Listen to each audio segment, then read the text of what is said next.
आज 2 बार visa reject हो जाए तो आदमी व्यभिचार करने चला जाता है, 3 बार किसी ने वीजा रिजेक्ट कर दिया तो दारू पीने चला जाता है। उसका परमेश्वर के साथ कोई भी संबंध नहीं है। उसे लगता है कि यही चीजें मेरे लिए आशीष हैं। वो परमेश्वर की उपस्थिति को समझता नहीं।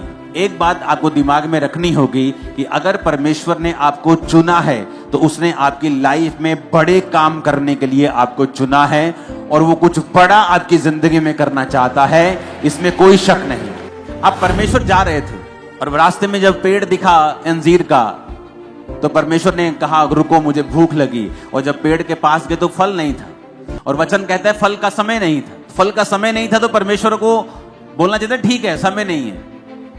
अब मैं सर्दियों में आम के पेड़ के पास जाऊंगा तो आम का पेड़ तो फल रहित होगा, तो मैं क्या कर सकता हूं। लेकिन बाइबल कहती परमेश्वर ने उस पेड़ को कहा सूख जा, अब से तेरा फल कोई ना खाए। क्यों? क्योंकि अंजीर के पेड़ की खासियत है जब वो पत्ते देता है तो फल भी देता है। तो वो धोखा दे रहा था। पत्ते तो दिखा रहा था दूर से कि दूर से पत्ते देके यीशु मसीह पास तो आए, लेकिन फल नहीं। तो हमें ऐसे विश्वासी नहीं बनना है जिनका हालेलुया आमीन तो ऊंचा हो, लेकिन अपने कर्मों से वो हालेलुया और आमीन का इनकार कर रहे हैं। कि मुंह से तो हालेलुया ऊंचा है कि यहोवा की स्तुति हो, लेकिन अपने कर्मों से वो शैतान की स्तुति कर रहे होते हैं। अगर यहोवा की स्तुति हो तो व्यभिचार तुम्हारी जिंदगी में फिर क्या कर रहा है? चोरियां तुम्हारी लाइफ में फिर क्या कर रही हैं? निंदा चुगली तुम्हारी लाइफ में फिर क्या कर रही है? अगर यहोवा की स्तुति हो, अगर हालेलुया बोलना है तो अपनी जिंदगी को हालेलुया के जैसा करना भी है।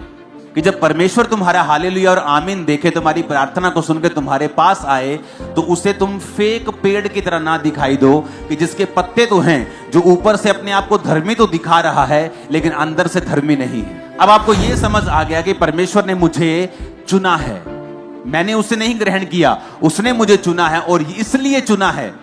प्रभु कहता मैंने तुम्हें चुना है और ठहराया है कि तू बहुत सा फल लेके आ। अब हो सकता है परमेश्वर ने आपको, क्योंकि 2 तरह के बुलाहट परमेश्वर आपको देता है।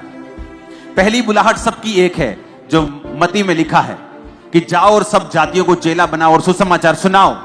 अगर आप डॉक्टर हैं आपकी बुलाहट यही है, अगर आप इंजीनियर हैं आपकी बुलाहट यही है, आप एक रिक्शा वाले हैं आपकी बुलाहट यही है। सबकी बुलाहट है कि जाओ और सब जातियों को चेला बनाओ और उन्हें बाप बेटा पवित्र आत्मा के नाम से बपतिस्मा दो।